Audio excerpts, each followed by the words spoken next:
거룩하신 아버지 하나님, 종들이 주님 앞에 내놓은 기도의 제목을 들으시고 응답하여 주옵소서. 예수님의 귀하신 이름으로 기도합니다. 아멘.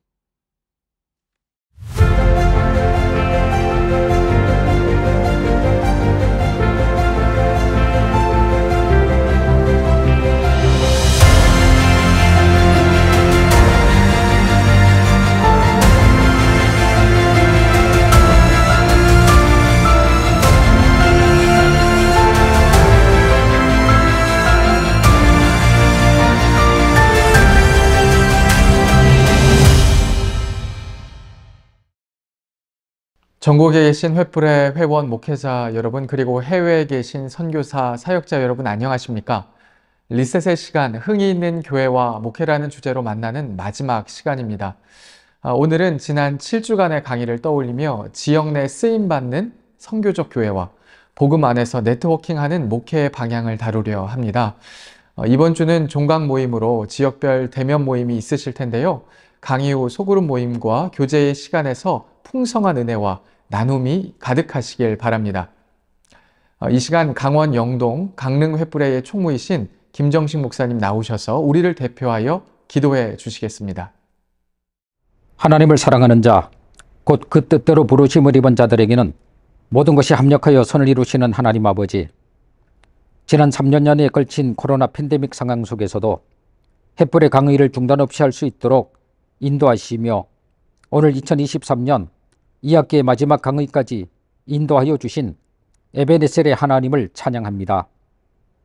사랑과 은혜가 풍성하신 하나님 아버지, 40년 전 기독교 선교 횃불재단을 세워주시고 지금까지 변함없는 마음으로 한국 교회와 목회자와 선교사님, 사모님, 신학생들을 섬기며 하나님의 은혜를 나누게 하심에 감사를 드립니다. 너희 속에 착한 일을 시작하신 이가 그리스도 예수의 날까지 이루실 줄을 확신하노라는 말씀처럼 세상 모든 민족이 구원을 받으며 주님의 영광을 보게 될 그날까지 주님께서 횃불 선교재단을 통하여 큰 일을 이루어 주시기를 간절히 원하며 기도합니다. 특별히 귀한 물질과 시간, 기도와 사랑으로 아낌없이 섬겨주시는 이사장님과 원장님, 재단 본부의 모든 직원들과 전국 15개 지역의 횃불의 회장님과 총무님, 조장님들의 헌신과 섬김이 복되게 하시고 모두에게 기쁨과 감사가 충만하게 하여 주시옵소서.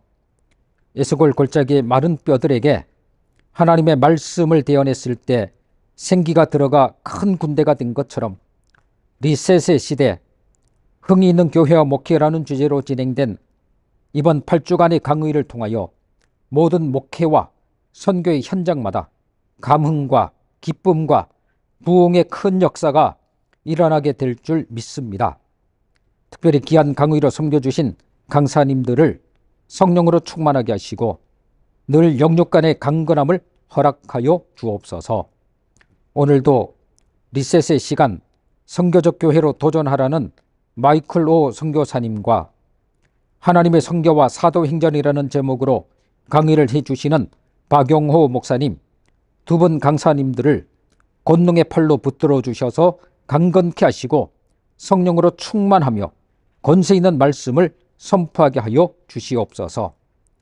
이 강의를 통하여 우리 한국교회 영적 리더들인 목사님과 사모님, 선교사님들과 신학생들이 영적인 은혜와 도전을 받을 뿐만 아니라 목회와 선교의 현장에 잘 적용하게 하여 주셔서 다시 한번 한국교회가 부흥하는 큰 믿음의 역사가 일어나게 하여 주시옵소서.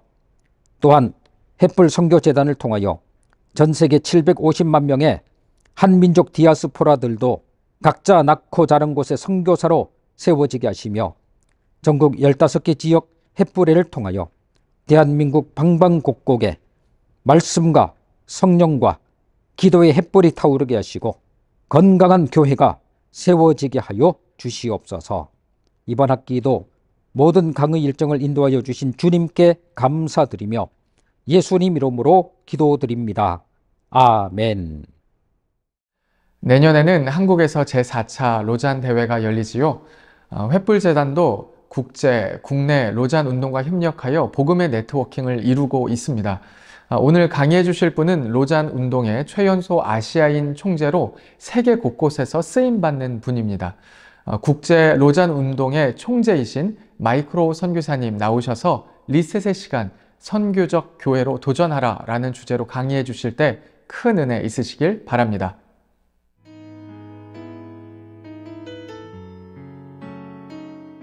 Hello, I am Michael Oh, and I serve as the Global Executive Director of the Lausanne Movement. 안녕하세요. 제 이름은 마이클 오입니다.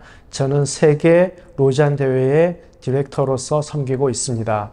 And I want to give a special greeting to the Torch Mission Network all around Korea, to all of you pastors and all of you leaders who are taking the opportunity to learn together with us. 횃불에 소속된 모든 교회와 또 같이 이것을 보고 있는 모든 분들에게 인사를 전합니다.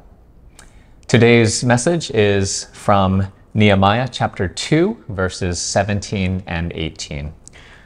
하나님의 말씀은 느헤미야서 2장 17절에서 18절입니다. Then I said to them, You see the trouble we are in, how Jerusalem lies in ruins with its gates burned. Come, let us build the wall of Jerusalem, that we may no longer suffer derision. 후에 그들에게 이르기를 우리가 당한 곤경은 너희도 보고 있는 바라. 예루살렘이 황폐하고 성문이 불탔으니 자 예루살렘 성을 건축하여 다시 수치를 당하지 말자 하고. And I told them of the hand of my God that had been upon me for good, and also of the words that the king had spoken to me. And they said, Let us rise up and build. So they strengthened their hands for the good work. 또 그들에게 하나님의 선한 손이 나를 도우신 일과 왕이 내게 이른 말씀을 전하였더니 그들의 말이 일어나 건축하자 하고 모두 힘을 내어 이 선한 일을 하려 하매. Well, it is a great honor and joy to be with you today. 여러분을 만나는 영예를 누리게 되어서 정말로 반갑고 기쁩니다. The Lausanne movement began in 1974 under the leadership of Billy Graham and John Stott with the first Lausanne Congress on World Evangelization. 로잔 운동은 1974년 빌리 그레함과 존 스토트의 지도하에 시작되었습니다. 첫 번째 로잔 대회는 세계 복음화에 관한 것이었습니다. It was the largest and most globally representative gathering of global Christian leaders ever. 첫 번째 대회는 세계 기독교 지도자들이 모인 역대 최대 규모이자 세계적인 모임이었습니다. And it was a time of crisis. 그때는 위기의 시간이었죠. A crisis of confidence in the Word of God and salvation in Jesus Christ alone. 하나님 말씀에 대한 확신의 위기, 그리고 오직 그리스도로 말미암은 구원 교리에 대한 위기의 시간이었습니다. And a crisis of a global church that had lost its mission. 사명을 잃은 세계 교회의 위기였습니다. The first Lausanne Congress was a critical reset of our biblical faith and biblical mission. 1차 로잔 대회는 성경적 믿음과 성경적 사명을 재확인하는 중요한 시간이었습니다. It was also a game-changing shift in mission strategy. 또한 선교 전략의 판도를 바꾸는 시간이기도 했습니다. So there was a reaffirmation of the need to both preach the gospel as well as demonstrate the gospel in our love for people. 복음을 전파하고 이웃을 사랑함으로 전파한 복음을 입증해야 한다고 다짐했습니다. Global mission strategy was also massively impacted with a new focus on unreached people groups. 세계 선교 전략에도 막대한 영향을 미쳤습니다. 미전도 종족에 중점을 두게 되었죠. The second Lausanne Congress took place in Manila in 1989. 제2차 로잔 대회는 1989년 마닐라에서 개최되었습니다. And again, biblical faith was affirmed and new mission strategies were introduced. 그리고 다시 성경적 믿음을 확증했고 새로운 선교 전략을 도입했습니다. Perhaps most importantly, the leaders of the global church were beginning more and more to know each other. 아마도 가장 중요한 것은 세계 교회 지도자들이 서로를 점점 더 알아가기 시작했다는 것입니다. And trust each other 서로 신뢰하게 되었죠. and actually like each other. 사실 서로 좋아하게 되었습니다. And more than 300 new mission partnerships were born. 그리고 300개 이상의 새로운 선교 파트너십이 탄생했습니다. And then in 2010 in Cape Town, South Africa, the Third Lausanne Congress brought together 4,000 global leaders from 200 nations. 그리고 제 3차 로잔 대회가 있었습니다. 이 대회는 2010년 남아프리카 케이프타운에서 열렸는데 200개국에서 4,000명의 세계 지도자가 모였습니다. And one of the prophetic calls that went out was for Christians to be people of humility, integrity, and simplicity. 이 대회를 통해 나간 예언적 소명이 있었는데 그중 하나는 그리스도인은 겸손, 정직, 소박해야 한다는 것이었죠. And in 2024, the Fourth Lausanne Congress will be convened. 그리고 2024년 제4차 로잔 대회가 열립니다. And where will the leaders of the global church gather? 어디에서 열릴까요? Here in Seoul. 바로 여기 서울입니다. These congresses have been historic and strategic opportunities to unite. 로잔 대회는 서로 단합할 수 있는 역사적 및 전략적 기회를 창출합니다. To work together 함께 일하는 기회, and to address the greatest brokenness and needs of the world. 세상의 가장 큰 부서짐과 필요를 해결하는 기회, And the greatest brokenness and needs of the church. 그리고 교회의 가장 큰 부서짐과 필요를 해결하는 기회. And that is exactly the situation facing Nehemiah. 그것이 바로 느헤미야가 직면한 상황이었습니다. Nehemiah is told that the remnant is in great trouble and shame. 느헤미야가 말합니다. 남은 자가 큰 환난과 수치를 당하고 있다. The wall of Jerusalem is broken down, 예루살렘 성벽이 무너지고 and its gates are destroyed by fire. 성문이 불타 없어졌다. And as soon as Nehemiah heard these words, what did he do? 느헤미야는 이 소식을 듣자마자 어떻게 했습니까? He wept 울었습니다. and fasted 금식했죠. and prayed for days before the God of heaven. 여러 날 하늘의 하나님께 기도했습니다. Our call as the people of God is the same. 하나님 백성인 우리의 부르심도 같습니다. We are to see with God's eyes, 우리는 하나님의 눈으로 보아야 합니다. to see brokenness in the world, 세상의 부서짐을 보아야 합니다. and to see brokenness in the church. 교회의 부서짐을 보아야 합니다. The church today has lost three things: 오늘날 교회는 세 가지를 잃어버렸습니다. credibility, 신뢰성, confidence, 확신, and vision. 그리고 비전입니다. We live in a world where there is general positivity towards Christianity or even Christ. 우리는 기독교, 심지어 그리스도에 대하여 일반적으로 긍정하는 세상에 삽니다. But Christians are held in low esteem. 그러나 그리스도인들은 낮은 평가를 받죠. A friend from Hong Kong asked me a question. 홍콩에서 온 친구가 저에게 물었습니다. What do you do when the church disappoints you and the world? 교회가 당신과 세상을 실망하게 할 때 어떻게 합니까? Immorality, 부도덕, dishonesty, 부정직, pride, 교만, power, 힘, scandal. 스캔들로요. These are some of the words that came up as we talked. 이것은 단지 몇 개에 불과합니다. I like your Christ. I do not like your Christians. 나는 그리스도를 좋아하지만 그리스도인은 좋아하지 않는다. This quote is sometimes attributed to Gandhi, but it is perhaps well representative of many people's opinions. 이 인용문은 간디가 한 말이지만은 아마도 많은 사람의 생각을 잘 대표한 말이기도 합니다. How did Nehemiah respond to brokenness? 느헤미야는 이 부서짐에 대하여 어떻게 반응했죠? he pleaded with God to do something. 그는 하나님께 무언가 해달라고 간청했습니다. He repented of his sins. 그는 자기 죄를 회개했습니다. He asked God for mercy. 그는 자비를 구했습니다. He asked God to hear his prayers. 기도를 들어주시라고 간구했죠. And then he asked God to help him, Nehemiah, do something about it. 그 다음 그는 하나님께 자신이 이를 위해 무언가 할 수 있게 도와달라고 간청했습니다. Nehemiah says twice that God had put something into his heart to do something. 하나님이 느헤미야의 마음에 무언가를 할 수 있는 어떤 것을 심으셨다고 느헤미야는 2번 말합니다. This is such a good example of acting upon conviction that God puts on your heart. 이것은 하나님이 당신의 마음에 심은 확신에 따라 행동하는 좋은 예입니다.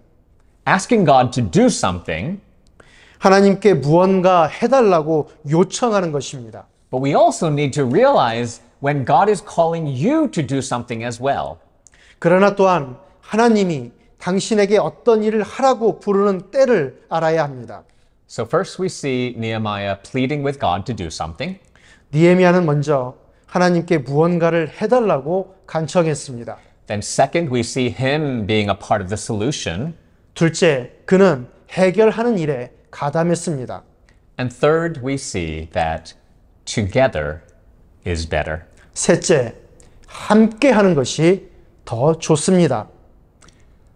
The conviction started in Nehemiah's heart. 이런 확신은 느헤미야의 마음에서 시작했습니다.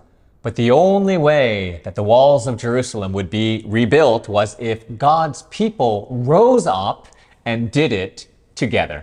그러나 하나님의 백성이 일어나 함께 일할 때에만 예루살렘 성벽을 재건할 수 있습니다. They built together. 그들은 함께 재건했습니다. They faced their enemies together. 그들은 함께 자기 적과 맞서 싸웠습니다. At times they even carried a tool in one hand and a weapon in the other. 때때로 그들은 한 손에는 연장을 또 한 손에는 무기를 들었습니다. They sacrificed together. 그들은 함께 희생했죠. They sacrificed sleep. 잠을 제대로 자지 못했습니다. They sacrificed food. 제대로 먹지 못했습니다. They sacrificed silver and gold. 물질을 희생했습니다. They listened to God's word together. 함께 하나님의 말씀을 들었습니다. They repented together. 함께 회개했습니다. And they worshiped together. 함께 예배드렸죠. Together is better. 함께 하면은 더 좋습니다. I'm going to do something. It's good. 내가 무엇을 하는 것은 좋습니다. What's even better? 더 좋은 것은 무엇일까요? We're going to do something 우리가 무엇을 하는 것입니다. together. 함께 하는 것. And where does the strength come from? 힘은 어디에서 올까요? The joy of the Lord is your strength. 여호와를 기뻐하는 것이 너희의 힘이라. That's what Nehemiah tells the people in chapter 8, verse 10. 그것이 바로 느헤미야가 8장 10절에서 한 말씀입니다. And where does the joy come from where strength is found? 기쁨은 어디에서 오나요? 힘은 어디에서 발견하나요? In God's word. 하나님의 말씀입니다. For half a day, Ezra and the priests read the book of the law. 반나절 동안 에스라와 제사장들은 율법책을 낭독했습니다. In response to God's word, they confessed their sins 하나님 말씀에 응답하여 그들의 죄를 자백했죠. and repented before the Lord. 하나님 앞에서 회개했습니다. And they worshiped God. 그들은 하나님을 예배했습니다. The solution to brokenness in the world is not just to do something. 부서진 세상에 대한 해결책은 단지 무언가를 하는 것이 아닙니다. Or even do something together. 심지어 무언가를 함께 하는 것도 아닙니다. The solution includes both doing and becoming. 무언가 해야 하고 어떠한 존재가 될 때에 해결할 수 있습니다. We need both action and character. 행동과 성품이 모두 필요합니다. God was working through his people to rebuild the walls of Jerusalem. 하나님은 자기 백성을 통해 예루살렘 성벽을 재건하셨습니다. And at the same time, God was rebuilding the people of Jerusalem. 그리고 동시에 예루살렘 백성을 재건하셨습니다. There's only one way our action for God can be powerful and beautiful. 하나님을 위한 우리의 행동이 강력하고 아름다울 수 있는 유일한 방법이 있습니다. When our devotion to God is life-changing and character-shaping. 하나님에 대한 우리의 헌신이 인생을 바꾸고 인격을 형성할 때입니다. We desperately need two things today. 오늘날 우리는 두 가지가 절실히 필요합니다. Disciple making in the world 세상 사람을 제자로 삼는 일, and disciple maturing in the church. 교회적으로는 이미 제자된 사람을 성숙하게 하는 일입니다. Do you feel broken-hearted as you look around the world? 세상을 둘러볼 때에 마음이 찢어지게 아프십니까? Do you feel overwhelmed by what you see in your neighborhood?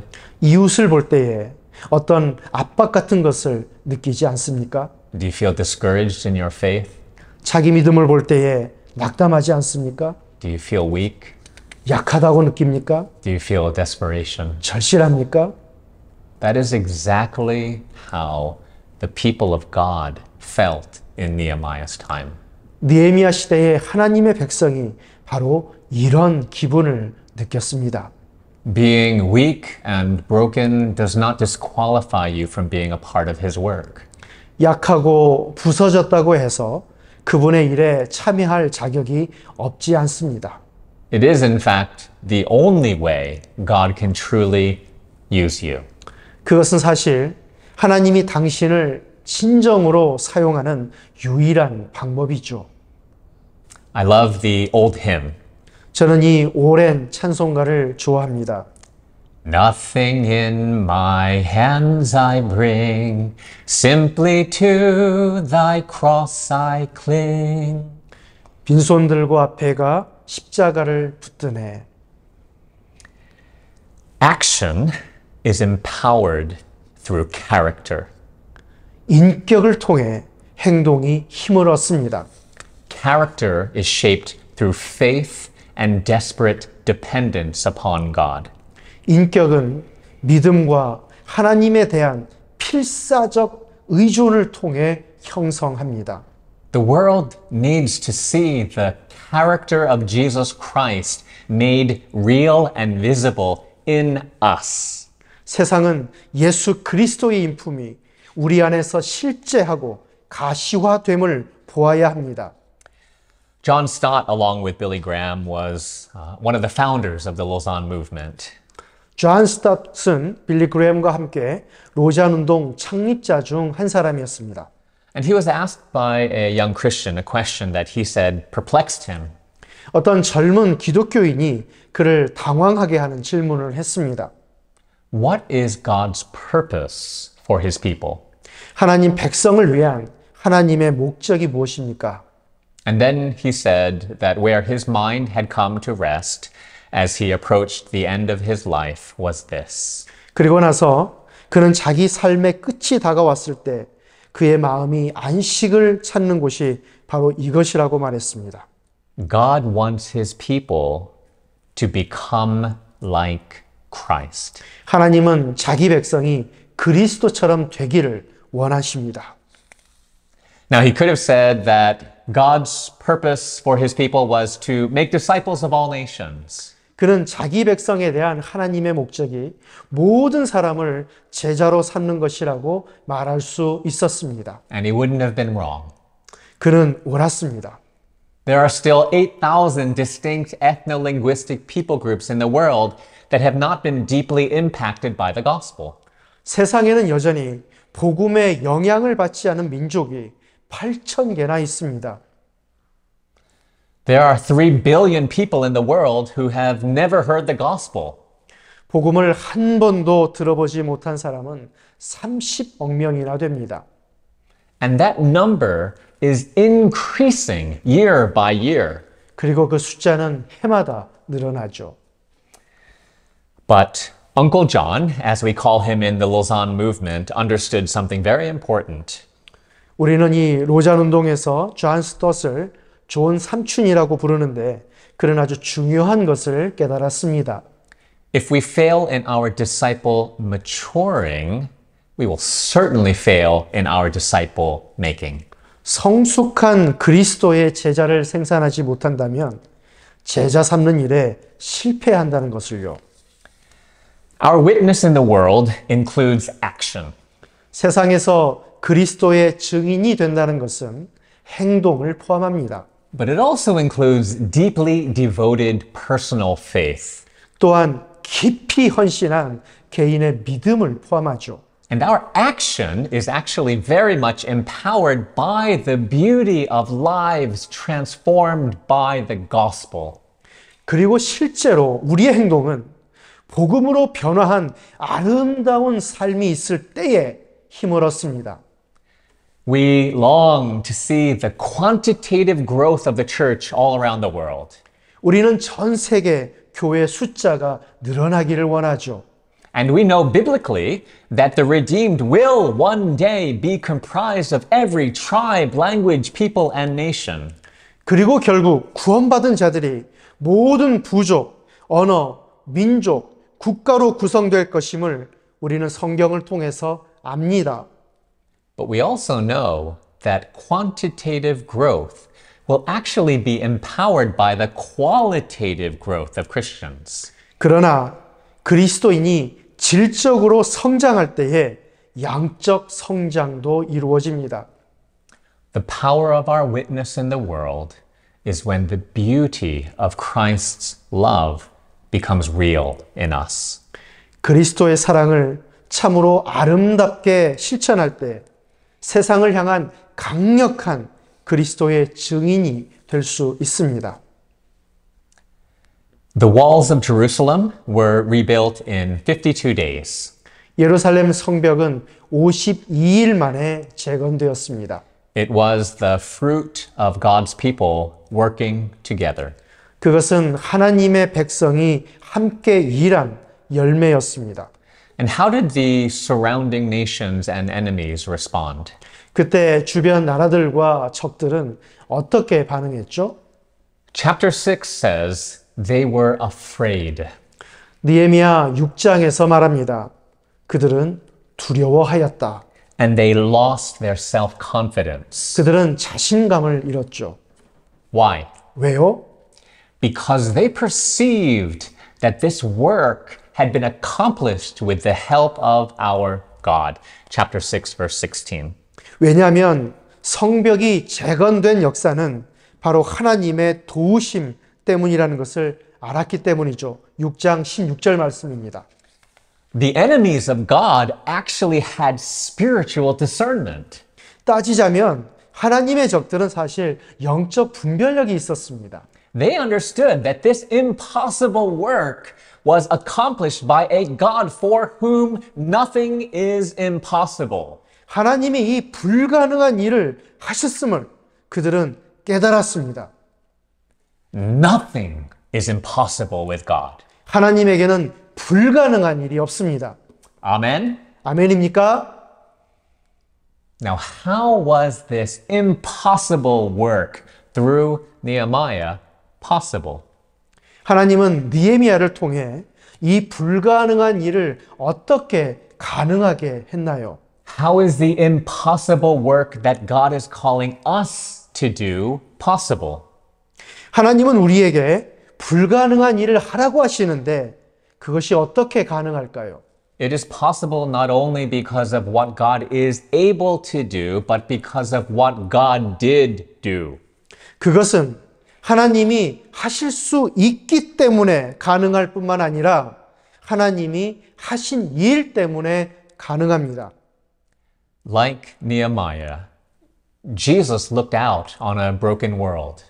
느헤미야처럼 예수님은 부서진 세상을 내다보셨습니다. Like Nehemiah, Jesus pleaded with the Father to do something. 느헤미야처럼 예수님도 아버지께 무언가를 해달라고 간청했습니다. Like Nehemiah, Jesus decided to do something about it. 느헤미야처럼 예수님도 그것에 대해 무언가 하기로 결정하셨죠. The walls of the New Jerusalem are built through his brokenness on the cross. 새 예루살렘의 성벽은 십자가 위에서 그분이 부서질 때 세워집니다. Jesus is the greater Nehemiah. 예수님이 바로 더 위대한 느헤미야입니다. He asks the Father. 그분은 아버지께 간구합니다. He overcomes our enemies. 그분은 우리의 적을 이깁니다. He unites us to do his work. 그분은 주님의 일을 하게 우리를 연합합니다. He empowers us to do his work. 그분은 주님의 일을 하게 우리에게 힘을 줍니다. And he helps us to do it all together. 그리고 그분은 우리가 이 모든 것을 함께 할 수 있도록 도우십니다. A Lausanne friend shared a story about ministering among an ethnic group in West Africa known for their sorcery. 어떤 로잔 친구는 서아프리카의 한 소수 민족 사이에서 사역했습니다. 이 민족은 주술을 행했습니다. 그는 저에게 어떤 흥미로운 이야기를 했습니다. For medical reasons, he and his family had to leave the mission field. 의료상의 이유로 그와 그의 가족은 선교지를 떠나야 했습니다. During their entire time with this West African people group, they never met a single Christian. 이 서아프리카 종족 그룹에서 사역하는 동안 그들은 단 한 명의 기독교인도 만나지 못했습니다. There was no church among these people. 그곳에는 단 한 교회도 없었습니다. The missionary ended up in New York City. 그 선교사 가족은 결국 뉴욕에 도착했습니다. Now in New York, there are people from all over the world. 뉴욕은 전 세계에서 온 사람으로 가득하죠. And among all of those people, he met someone from the very same ethnic group in West Africa. 그리고 이렇게 북적대는 사람 속에서 그는 자기가 사역했던 서아프리카의 그 민족에서 온 어떤 사람을 만났습니다. He was so excited.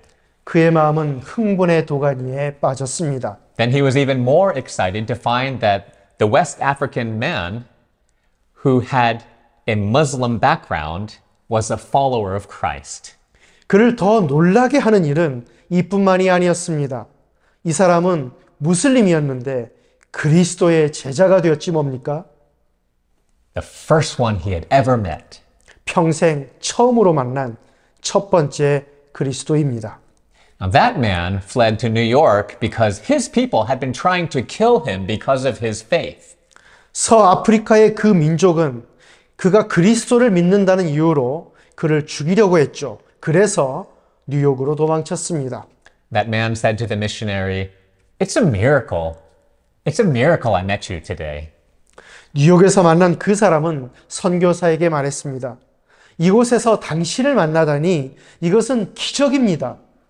Because for all these years I felt called to be an evangelist to my people, but I've never known how. 저는 지난 몇 년 동안 내 백성을 위한 전도자가 되라는 부름을 느꼈지만 그 방법을 알지 못했습니다. And the missionary said, "I know, it's a miracle. 선교사가 말합니다. 이것은 정말 기적입니다. Because for all these years I've wanted to see that first church started among your people, but I didn't know how I could be a part." 저는 지난 몇 년 동안 당신 백성 가운데 첫 교회가 나오기를 간절히 원했습니다. 그러나 어떻게 해야 할지 몰랐습니다. The first time they went back together, they shared the gospel with over 100 people. 그들은 같이 서아프리카로 돌아가서 함께 사역했고 100명이 넘는 사람과 복음을 나누었습니다. And several churches have been started. 그리고 몇 교회가 탄생했죠. And it all started with a friendship between a missionary and a West African man who were both stuck in New York City. 이 두 사람 모두 서아프리카를 위해 어떻게 선교해야 할지 몰라 헤매다가 뉴욕까지 오게 되고 이곳에서 우연히 생긴 우정 때문에 드디어 이런 열매를 맛보게 되었습니다. Like New York City, Seoul has people from all over the world. 뉴욕처럼 서울도 역시 전 세계 사람이 다 옵니다. There are many foreigners here who are lonely, scared, and in need of a friend. 이곳에는 외롭고 두려워하고 친구가 필요한 외국인이 많이 있습니다. Could you be a friend to one of them? 그중 한 명에게라도 친구가 되지 않겠습니까? And how could God use that friendship for His glory? 하나님은 여러분이 맺는 우정을 가지고 어떻게 그분의 영광을 위해 사용하실까요? Finally, I would ask that you please pray for Seoul 2024, the fourth Lausanne Congress. 마지막으로 2024년 서울에서 개최하는 제4차 로잔 대회를 위해 기도해 주시기 바랍니다.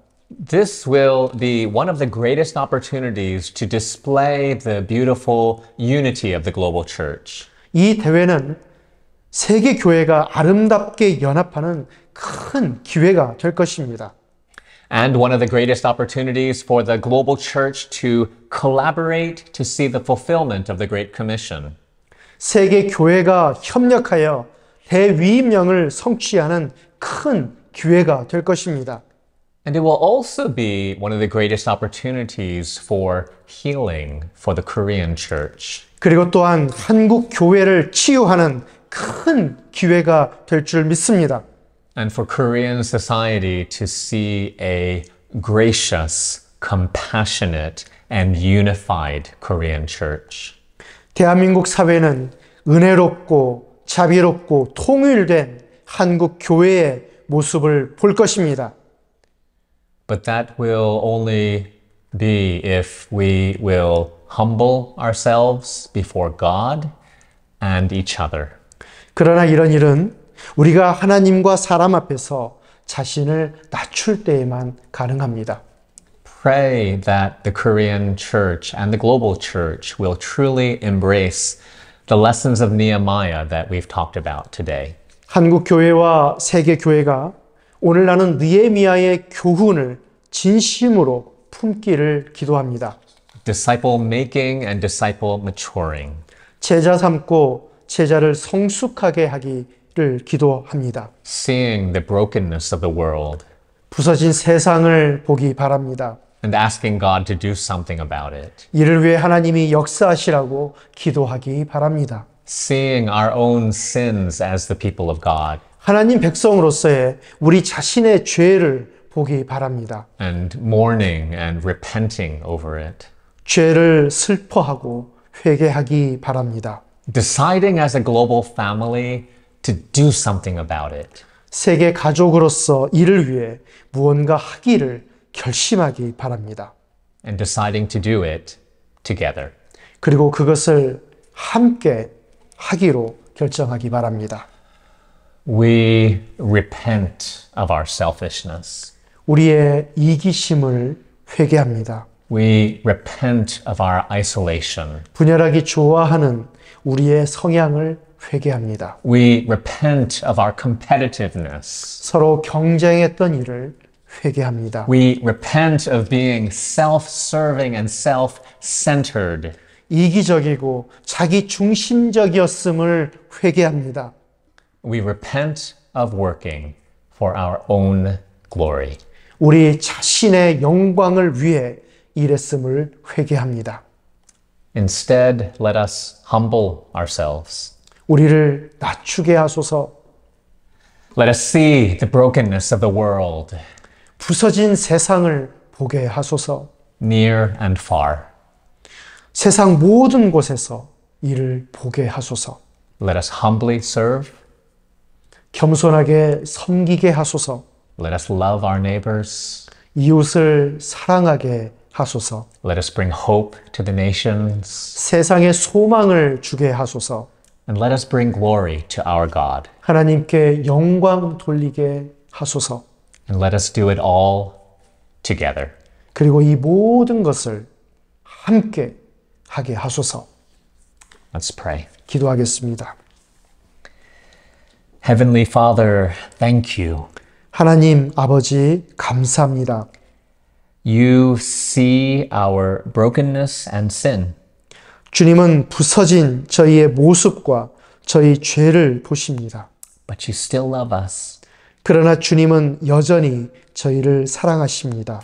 Thank you for saving us. 저희를 구원해 주심에 감사드립니다. Thank you for healing us. 저희를 치료해 주심에 감사드립니다. Use us as your message of love to the world. 세상에 사랑을 전하는 대사가 되게 저희를 사용하여 주옵소서. In Jesus' name we pray. 예수님 이름으로 기도합니다. Amen. 아멘. 쉬는 시간 동안에는 디아스포라 사역 소개 영상이 나옵니다. 이어서 2부 강의가 시작됩니다.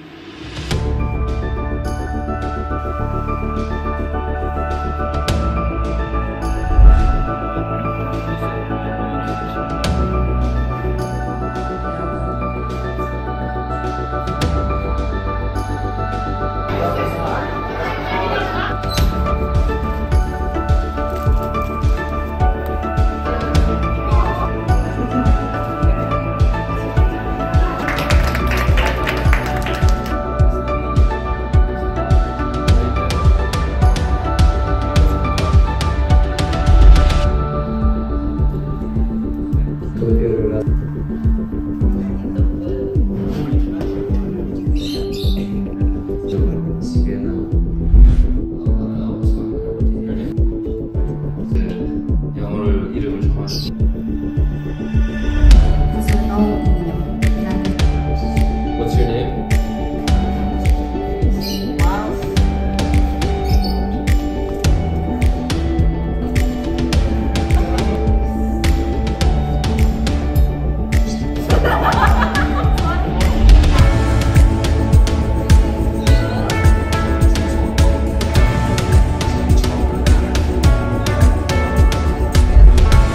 I think you guys are all pretty good. Easy.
제 이름은 신티모페이입니다. 전 이미 한국에 6, 7년 정도 됐어요.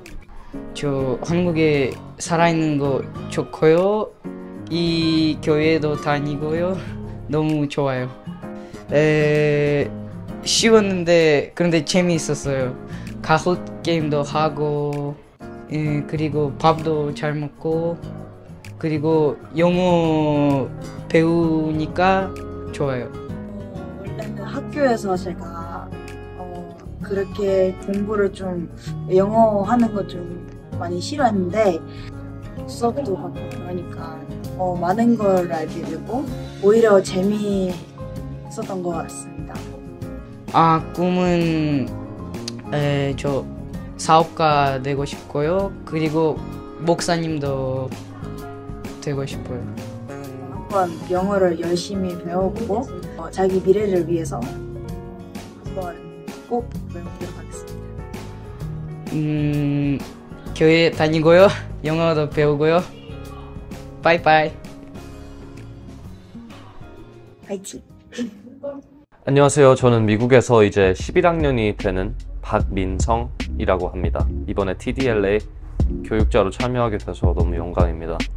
제일 보람됐던 것들 되게 많지만 이번에 친구들이 제 수업에 와서 맛있는 것들도 먹고 재밌게 게임도 하고 그리고 영어까지 같이 알아가면서 웃음꽃이 폈던 걸 볼 때가 제일 보람이 느꼈던 것 같습니다. 배움만을 목적으로 안 오셔도 되고요. 꼭 영어를 배우는데 관심이 없어도 그냥 친구들과 재밌게 시간 보내고 저랑도 재밌게 시간 보내고 같이 시간 보내면서 영어도 조금씩 알아가는 시간이 됐으면 좋겠습니다. TDLA 화이팅!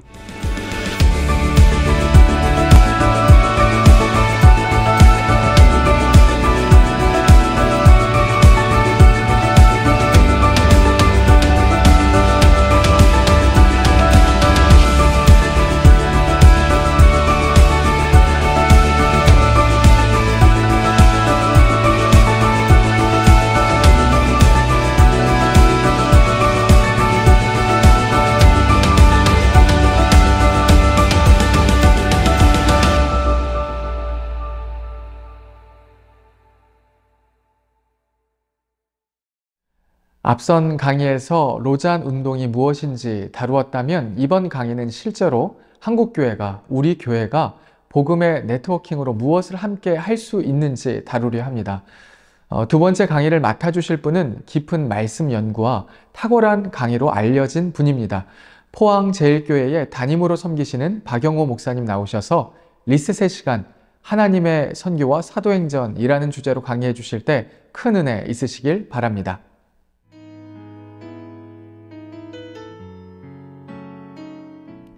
반갑습니다. 전국에 계신 목회자, 사역자, 선교사님 여러분, 횃불에로 모여서 함께 하나님의 말씀에 귀 기울이게 됨이 감사합니다. 저는 포항제일교회 박영호 목사입니다.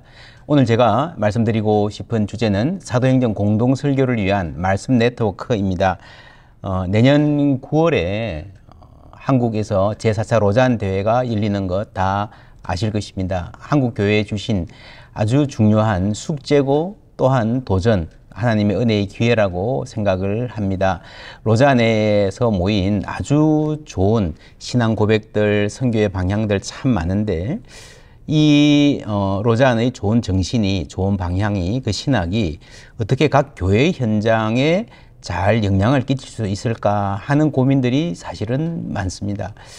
티백이 있잖아요, 그죠? 이 티백이 조그맣지만 이거를 물에 넣으면 쫙 퍼지듯이 한 잔의 물 전체가 티가 되듯이 로잔의 좋은 신학과 정신, 선교의 방향이 교회 전체의 삶에 연결됐으면 좋겠다 하는 생각으로 기도하는 가운데에 사도행전 공동 설교 운동이 시작되었습니다. 내년 1월부터 연말까지 1년에 52주 중에서 한 40주 정도, 어린이날이나 이런 중요한 절기들 빼면요, 한 40주 정도 될 겁니다. 그 40주 주일을 한국교회, 원하는 교회들이, 열정이 있는 교회들이 함께 설교를 하자 하는 운동입니다.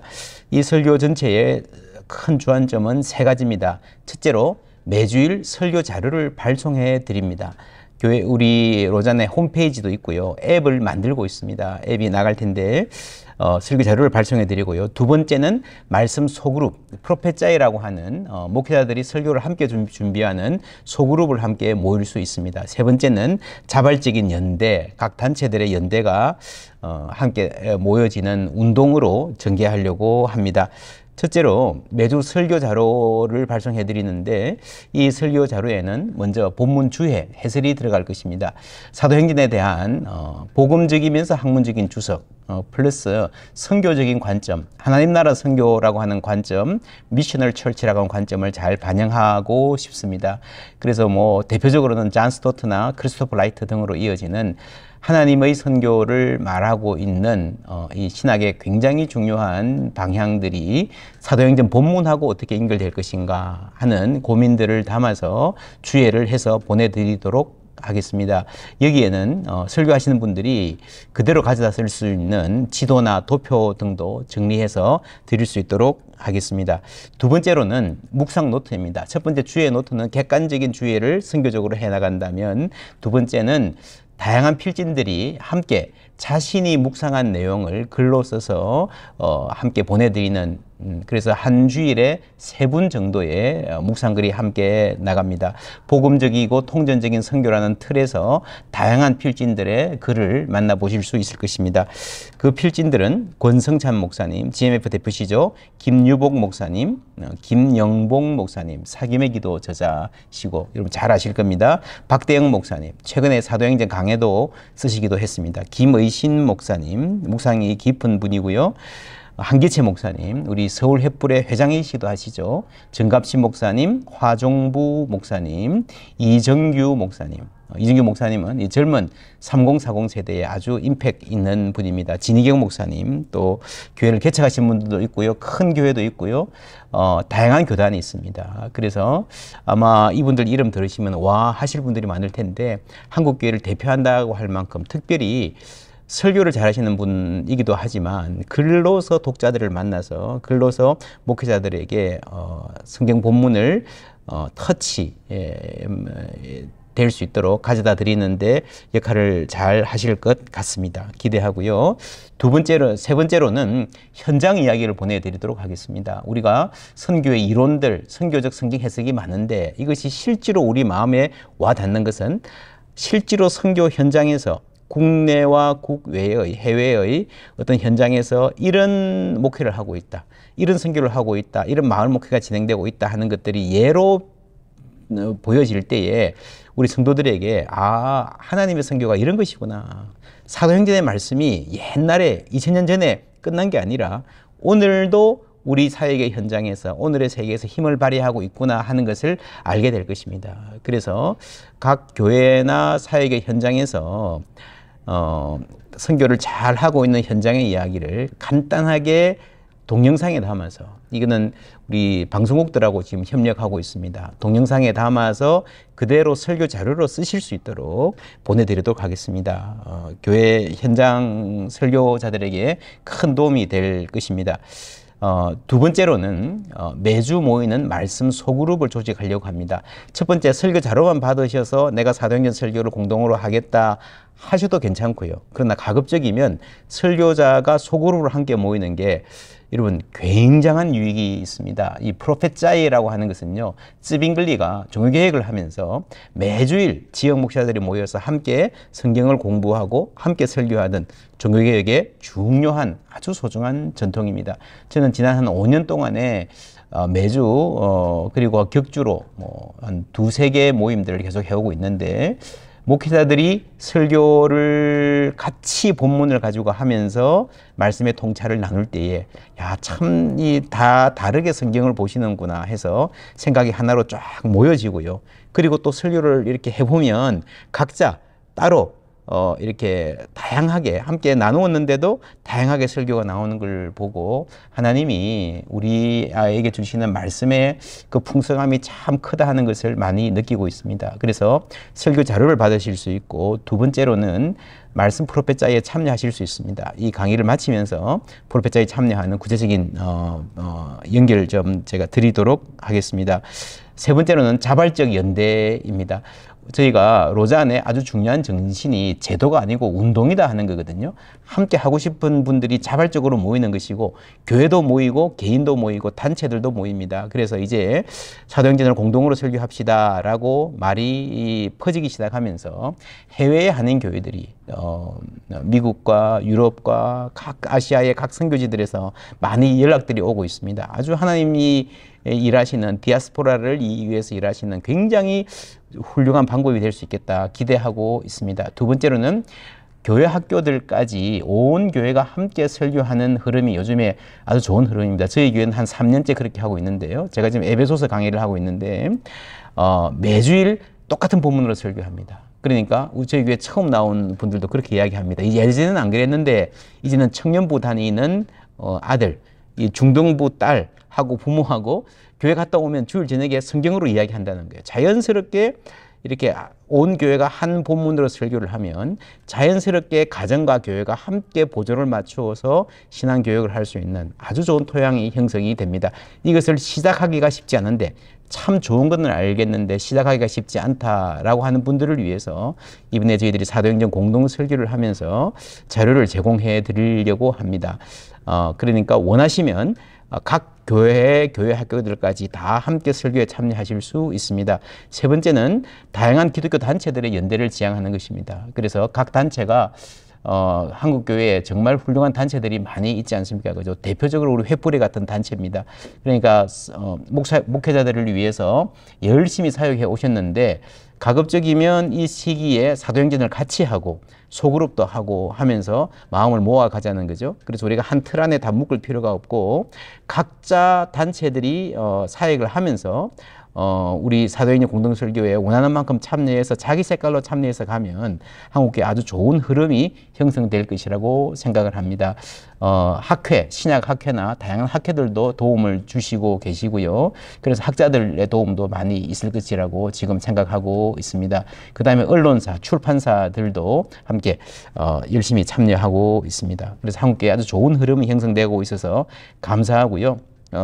기독교 교육 월간지, 교육교회라고 하는 월간지가 있습니다. 한국교회가 한참 성장할 때는 몇 개의 월간지가 있었는데 지금 유일하게 남은 월간지입니다. 이 교육교회라는 월간지가 저희 네트워크 소식을 듣고 연락이 왔습니다. 저희들이 함께 참여하고 싶습니다. 그래서 내년 한 해 동안에는 교육교회 월간지에 각 교회 학교 부서에 사도행전 본문을, 그날 본문을 따른 설교와 공과 자료가 제공될 것입니다. 이런 식으로 우리가 교회들이 목회자분들 교회들이 사역을 할 수 있는 정도나 역량이나 사역자들 준비된 정도가 다 다를 것입니다. 그런데 이번에 공동 설교는 좀 작은 교회나 교육자가 담임 목사님 한 분뿐인 교회라 하더라도 충분히 함께 동참하실 수 있도록 거기에 맞추어서 전체적으로 진행하고 도움을 드리려고 노력하고 있습니다. 구체적인 사항은 이제 17일 날 우리 지구촌 교회에서 모임이 있고요. 각 지역별로 대구, 경북, 광주, 전남, 전주, 전북, 대전, 충청 이렇게 각 지역별로 모임들이 있습니다. 그리고 혹시 놓치신 분들은 우리 로잔의 말씀 네트워크라고 하는 홈페이지가 있으니까 들어가시면 정보들을 보시고 저희에게 연락해 주시면 감사하겠습니다. 여기까지가 제가 말씀드린 사도행전 말씀 네트워크가 어떻게 진행되고 있는가, 진행될 것인가 하는 말씀을 드렸고요. 남은 시간에는 성경 이야기 제가 조금 할게요. 사도행전의 선교적 읽기라고 하는 인트로덕션을 잠시 말씀드리겠습니다. 우리가 성경을 읽는데 여러 가지 방법이 있는데 선교적으로 사도행전을 어떻게 읽을 수 있을까? 이것은 내년에 우리가 사도행전의 말씀 전체 1년 동안 공동 설교를 이끌어가는 신학적 관점을 제공하는 아주 중요한 틀이 될 것입니다. 하나님의 선교라는 말 많이 들어보셨을 거예요. 교회의 선교가 아니라 선교가 교회가 하는 많은 일들 중에 하나가 아니라 하나님이 교회를 사용하셔서 선교를 하신다라고 할 때요. 하나님이 교회만 사용하시는 것이 아니라 가정도 사용하시고 학교도 사용하시고 세상 정부나 학자들의 연구도 사용하시지 않습니까? 그렇게 보면 사실은 선교가 교회보다 훨씬 더 큰 것입니다. 하나님의 선교가 교회를 가지고 있는 교회보다 선교가 훨씬 더 크다는 개념이 하나님의 선교의 주체시라는 개념이 미시오 데이라는 거 여러분 잘 알고 계실 것입니다. 그리고 선교적 교회라고 하는 말을 많이 하는데 이것은 물론 선교를 열심히 하자, 해외 선교사를 많이 보내자 하는 말도 되지만 미셔널이라는 말은요, 보냄받았다라는 말이죠. 우리는 하나님이 보내신 존재다. 그래 예전에는 여러분 선교사 그러면 기독교 국가에서 비기독교 국가로 선교사를 보낸다. 그래서 선교사를 보내는 주체가 교회가 되어 있었습니다. 근데 그게 아니고 예수께서도 이르시되 너희에게 평강이 있을지어다 아버지께서 나를 보내신 것 같이 나도 너희를 보내노라. 제자들에게 말씀하지 않으셨습니까? 그죠?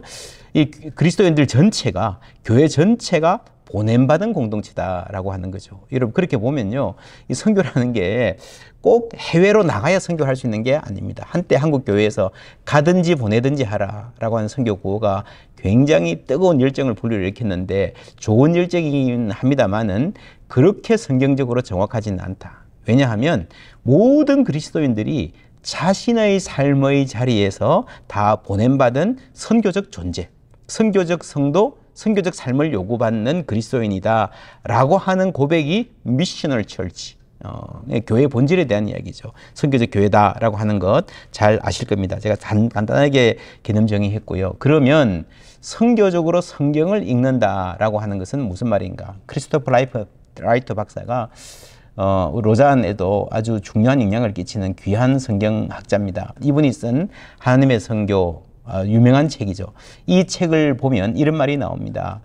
성경에서 선교를 강조하는 구절을 뽑아서 제시하는, 신구약 성경 전체에서 시편에서 뽑고 마태복음에서 뽑고 요한계시록에서 뽑아서 선교가 이렇게 중요합니다라고 말하는 게 뭐 나쁜 건 아니지만 가치는 있지만 그것은 선교 명령의 타당성을 확정하기 위해 기여한 바가 거의 없다. 여러분 사실 성경에서요 모든 말을 할 수 있습니다.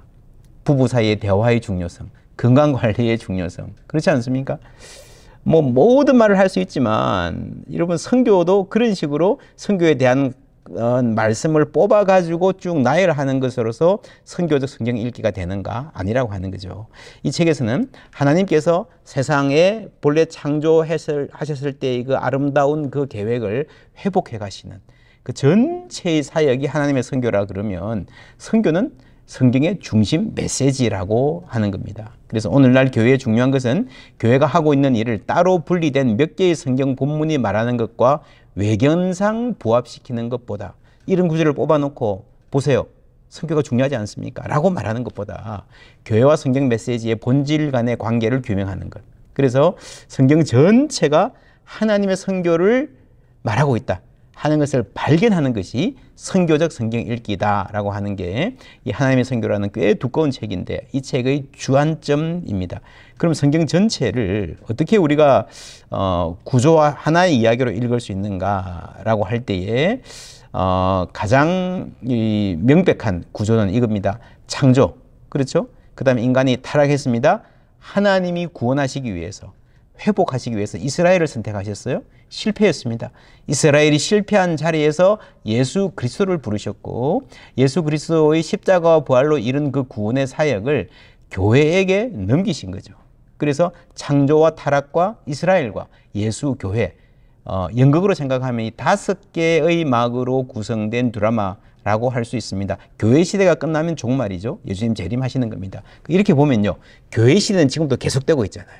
이게 완결된, 끝난, 마침표가 찍힌 드라마가 아니고 계속되는 드라마입니다. 그러니까 제5막은 어느 정도는 진행되지만 나머지는 비어있는, 그죠? 완결되지 않는 드라마라고 보는 게 맞겠죠.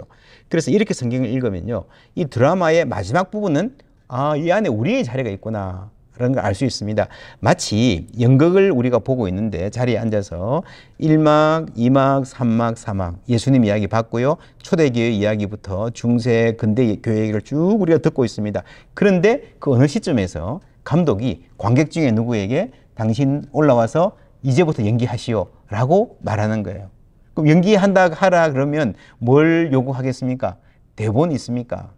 대본은 없어요. 비어 있는 겁니다. 어떻게 될지 몰라요. 정확한 이야기가 없습니다. 그러나 지금까지 1막부터 5막 중간까지의 이야기를 잘 보았다면 이 전체 이야기가 우리 몸과 마음에 들어와 있어서 내가 이 이야기를 이해했기 때문에 아브라함과 다윗과 예수님과 사도들의 이야기를 들은 사람이라면 어떻게 연기해 나가야 될지를 알 거라는 거죠. 그것이 바로 우리가 연기를 하기 위해서 액터라는 말이 연기자 혹은 행위자잖아요. 행위자, 참여자가 되기 위해서 성경을 읽는 겁니다. 참여적인 읽기가 선교적 읽기라고 하는 거죠. 성경 전체를 하나의 이야기로 읽을 줄 알고 내가 어디서 어떻게 참여해야 될지를 아는 것이 선교적으로 성경을 읽는 겁니다. 그래서 우리가 올라와서 연기를 하는데 대본 없이 그러나 이야기를 알기 때문에 이야기 전체 흐름을 알기 때문에 연기를 할 수 있다면 그것을 즉흥 연기라고 할 수 있죠. 혹은 여러분 재즈 연주가에 가보시면요. 악보가 없어도 어떤 실력 있는 재즈 연주가들은요. 앞에 연주하다가 조인하라 그러면 와가지고 함께 만들어나는 경우가 있습니다. 즉흥 연기 혹은 즉흥 연주가 선교다. 성경과 우리가 그렇게 연결된다라고 하는 거죠. 예.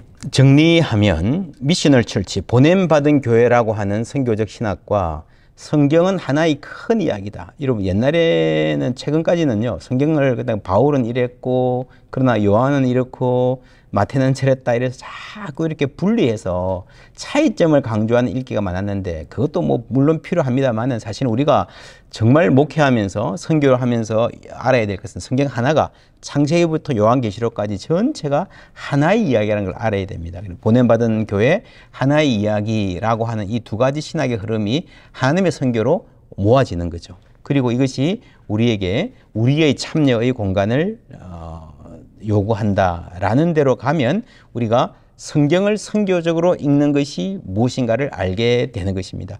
그렇게 보면 사도행전의 맨 마지막 바울이 온 이태를 자기 셋집에 머물면서 자기에게 오는 사람을 다 영접하고 하나님의 나라를 전파하며 주 예수 그리스도에 관한 모든 것을 담대하게 거침없이 가르치더라 하고 끝나는 이 사도행전의 열린 결말. 여러분 사도행전은 바울의 이야기로 계속되지 않습니까? 후반부는. 그죠? 바울이 잡혀서 재판받으러 가야 돼요. 중간에 난파도 당합니다. 사람들 로마에 가서 사람들을 만납니다. 그러면요 당연히 모든 이야기의 독자라면 사도 바울이 어떻게 되지? 그 다음에 어떻게 됐지? 죽었을까? 살았을까? 스페인은 갔을까? 못 갔을까? 굉장히 관심이 많은데 딱 끊습니다. 굉장히 불친절하게 그죠? 딱 끊어버리는 이 열린 결말이 무엇을 말하는가? 여러분 사도행전 1장에 예수님이 성천하시고 나서 망연자실해서 하늘을 바라보던 그 제자들의 표정 그죠? 예수님 따라왔는데 예수님 없어졌어요. 근데 사도행전 맨 마지막에는 바울의 여장을 따라서 쭉 왔는데 바울이 아무 말 안 해주고 끝나버리는 이 불친절함. 이 두 개를 비교해 보면요. 1장에서는 이분들이 어떻게 해야 될지를 몰랐어요. 그러나 28장이 마치는 시점에서 왜 바울 이야기 안 해줍니까? 라고 불평하지 않는 것은 여러분 이것이 너무도 자연스러운 것은 아는 거예요. 아 이제는 우리가 우리의 일을 해야 될 때구나 라고 하는 참여적 읽기를 요구하는 것이 선교적 읽기라고 하는 겁니다. 또 하나는 여러분 성경 전체를 하나의 이야기로 읽어야 된다. 그게 선교적 읽기라 그러지 않습니까? 그죠? 그래서 사도행전을 읽는 가장 중요한 관점은요. 사도행전이 우리가 신학교 1학년 때 다 배운 겁니다. 사도행전이 누가복음과 이어진 하나의 세트다. 그죠? 누가복음에서 시작돼서 사도행전이 이어진다라고 하는 거죠. 이 관점을 우리가 사도행전 공동 읽기할 때에 계속해서 되새기고 또 되새길 겁니다. 누가복음은 사도행전은 해석할 때에 늘 누가복음과 함께 읽어야 됩니다. 누가복음에서 이어진 이야기로 읽어야 제대로 읽는 것입니다. 누가복음 1장 1절에 보면요. 우리 가운데 이루어진 일에 대하여 라고 시작합니다. 누가복음은 역사서거든요. 누가가 당시 그레코로만 사람들이 역사서를 쓰는 것처럼 역사 전문가들이 쓰는 것처럼 썼습니다. 그런데 세상의 역사와 아주 다른 점이 있습니다. 우리 가운데 이루어진 일, fulfilled among us. 그죠? 무슨 말입니까? 여러분, 세상의 역사는요, what happened among us. 우리 가운데 일어난 일에 대해서 말하는 거예요. 그죠? 10년 전에, 20년 전에, 100년 전에 이 땅에 이런 일이 일어났다. happened. 그런데 성경의 이야기는요, 누가복음과 사도행전의 이야기는 그게 아니고 fulfilled입니다. fulfilled.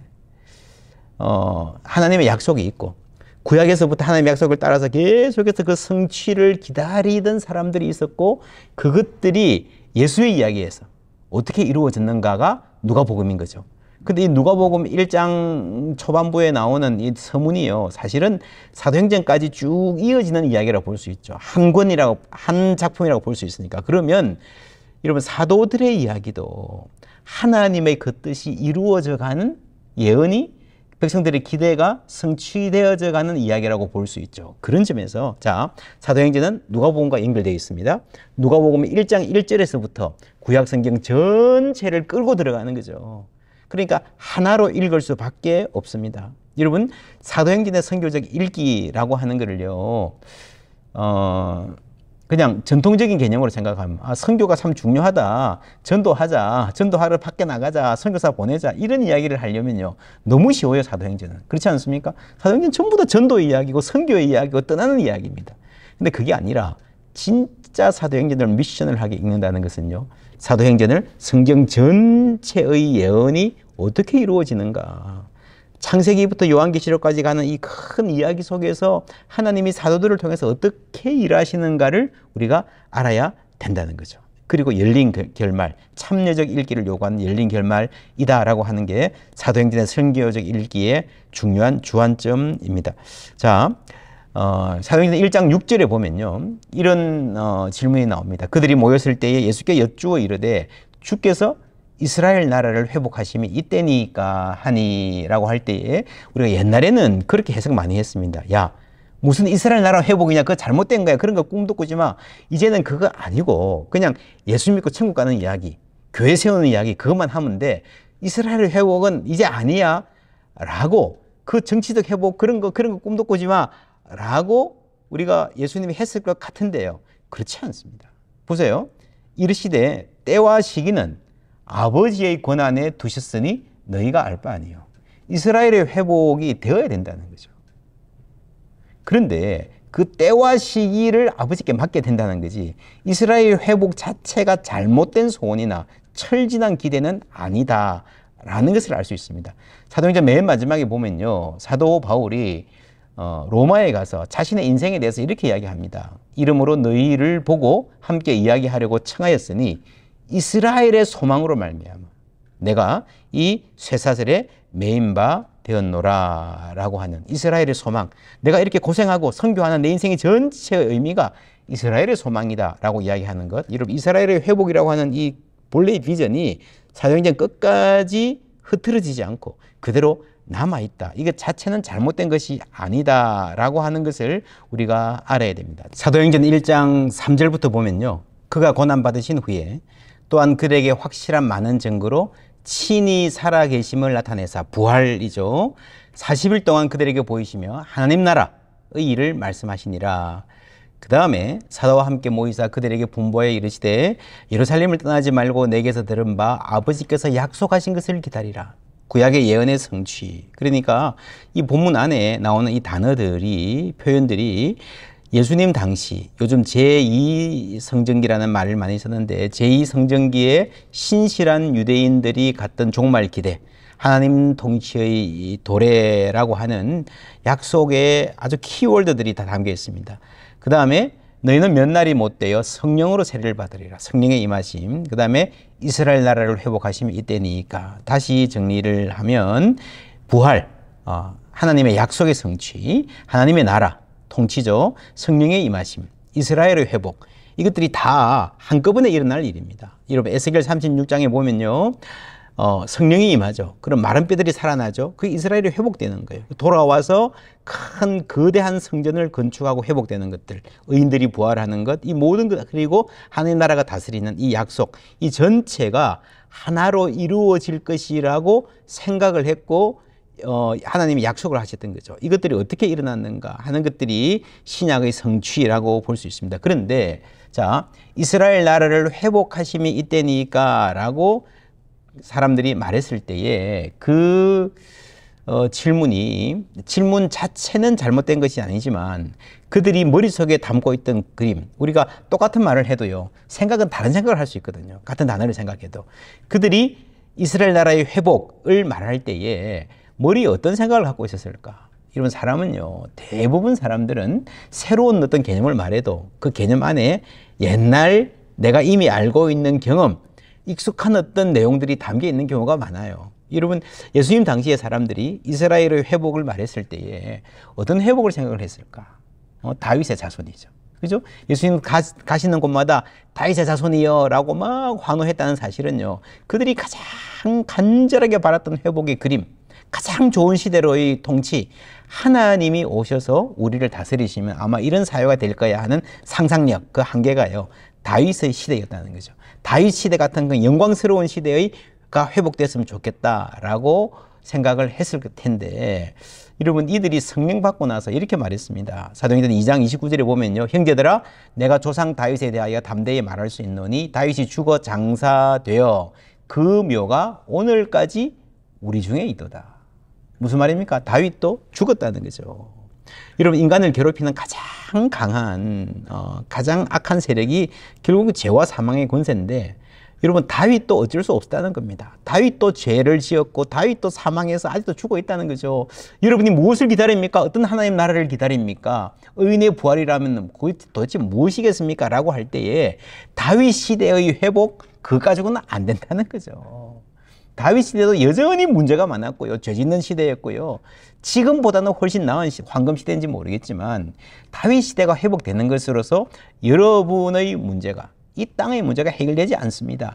그래서 하나님이 주신 것이 뭔가 하면 부활이란 거죠. 31절 미리 본고로 그리스도의 부활을 말하되, 다윗 아직 무덤이 우리 가운데 있고 그리스도는 부활하셨고 그리스도의 부활이 가져온, 그리고 앞으로 가져올 새 하늘과 새 땅, 그죠? 새 창조의 역사가 복음이라고 하는 것입니다. 그래서 여러분 회복은 회개가 아니다. 작게는요 이런 생각을 해볼 수 있습니다. 우리가 코로나 시기를 지났는데 많은 분들이 교회 좀 회복되었습니까? 교회가 좀 빨리 회복돼야 될 텐데요 라고 하는데, 어디로 회복됐으면 좋겠습니까? 언제적으로 회복됐으면 좋겠습니까? 코로나의 직전? 여러분 코로나 직전에 여러분의 교회가 정말 좋았습니까? 코로나 직전에 한국 교회가 아무 문제가 없었습니까? 아니거든요. 그 언제 회복됐으면 좋겠습니까? 교회만 세우면 막 부흥하고 막 성장하고 숫자가 늘어나는 그 시기? 뭐 그럴 수도 있겠죠. 근데 여러분 지금 한국교회가 많이 어렵다, 힘들다라고 하는데, 지금 한국교회 많은 문제점들이 있지만 그 문제점들의 씨앗은요 사실은 한국교회 고도 성장기에 뿌려진 겁니다. 80년대 90년대 그때로 한국교회가 돌아간다고 여러분 그게 좋겠습니까? 그렇지 않습니다. 회복은 회개가 아닙니다. 다윗 시대로 돌아가자는 게 아니고요, 옛날 그때로 돌아가는 게 아니고요, 하나님이 아시는 새로운 미래로 나아가는 것이, 그것이 회복인 겁니다. 우리가 성경을 읽으면서 이런 선교적 상상력, 하나님이 우리에게 어떤 새로운 시기를 펼치실 것인가 하는 그러한 희망을 갖기를 원합니다. 저는 요즘에 한국교회 가는 데마다 막, 저도 신학교에서 몇 년 가르치셨는데 오시는 강사들마다 늘 하는 이야기가 위기론이에요. 위기론. 막 통계를 하면서 한국이 어떻게 될지 아느냐. 그래서 사실은 세미나 갈 때마다 너무 스트레스가 많아요. 그죠? 다 위기론을 시작하니까. 그런데 이번에 제가 이 횃불의 강의 전체 타이틀을 보고요, 깜짝 놀랐습니다. 흥이 있는 목회. 제가 본 적이 없거든요, 최근에는. 야, 그래도 누군가가 희망을 말하는 사람이 있구나. 이런 희망을 말하고 이 희망의 상상력으로 무장하는 것이 하나님이 주시는 은혜인 줄 믿습니다. 우리가 성경에서 그거를 발견해야 되는 거예요. 그 정신으로 무장해야 되는 겁니다. 여러분 예수님 당시에 아이고 지금 뭐 너무너무 우리가 희망을 말하기 힘든 세대입니다 라고 했는데요, 여러분 예수님 세대는 어땠겠습니까? 훨씬 더 어려운 세대였습니다.